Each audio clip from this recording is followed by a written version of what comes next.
পমস কিচেনে আরও একবার সকলকে স্বাগত জানিয়ে শুরু করছি আজকের রেসিপি। আমার আজকের রেসিপি হলো ব্রেড চপ বা ব্রেড পটেটো স্যান্ডউইচ। তো অত্যন্ত সুস্বাদু, তাই আমি এটা বাড়িতেই আপনাদেরকে বানিয়ে দেখাচ্ছি। আমার রেসিপি অনেকেই পছন্দ করেন এবং অনেকেই কমেন্ট করে বলেন যে দিদিভাই খুব ভালো লাগছে। তাদেরকে অসংখ্য ধন্যবাদ, এবং এখনও পর্যন্ত যারা আমার চ্যানেলটিকে সাবস্ক্রাইব করেননি অবশ্যই চ্যানেলটিকে সাবস্ক্রাইব করার অনুরোধ রইল। এভাবেই সকলেই আমাকে সাপোর্ট করুন, তাহলে অবশ্যই আমিও নিত্য নতুন আপনাদের সাথে রেসিপি শেয়ার করতে পারবো। তাহলে চলুন দেরি না করে শুরু করা যাক আজকের রেসিপি। ব্রেড চপ বানানোর জন্য প্রথমে একটা কড়াই নিয়ে নিয়েছি। কড়াইটা খুব ভালোভাবে গরম হয়ে গেছে। এর মধ্যে দিয়ে দিলাম 2 চামচ সর্ষের তেল। তার মধ্যে প্রথমে একটা শুকনো লঙ্কা আমি ভেজে নেব। ঝালটা অবশ্যই আপনাদের পছন্দ মতো দেবেন।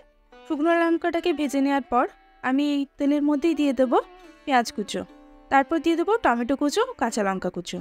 এরপর খুব ভালোভাবে আমি ভেজে নেব। এর মধ্যে দিয়ে দেবো সামান্য পরিমাণ হলুদ গুঁড়ো, 1 চামচ মতো জিরের গুঁড়ো, 1 চামচ ধনের গুঁড়ো এবং সামান্য পরিমাণ টেস্টটাকে ব্যালেন্স করার জন্য চিনি এবং পরিমাণ মতো লবণ।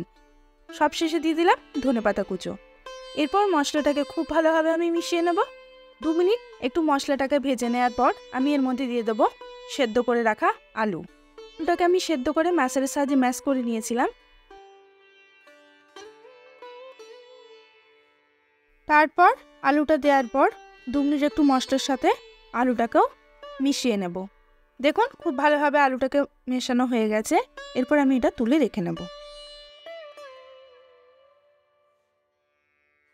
অন্যদিকে একটা ব্যাটার বানিয়ে নেব। তার জন্য নিলাম পরিমাণ মতো বেসন, পরিমাণ মতো লবণ, সামান্য একটু লঙ্কার গুঁড়ো, হলুদ গুঁড়ো এবং খাবার সোডা।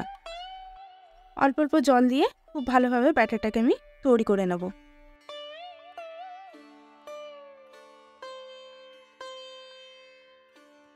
দেখুন ব্যাটারটা আমার কীভাবে তৈরি করে নিয়েছি।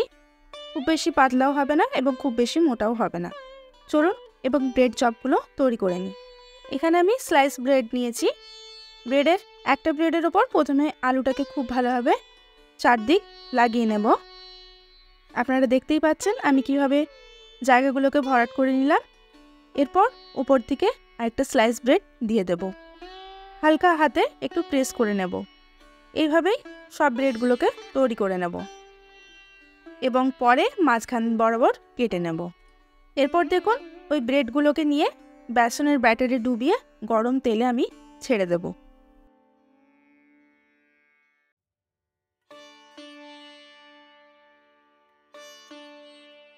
সঙ্গে সঙ্গে কিন্তু তেলে উল্টাবো না।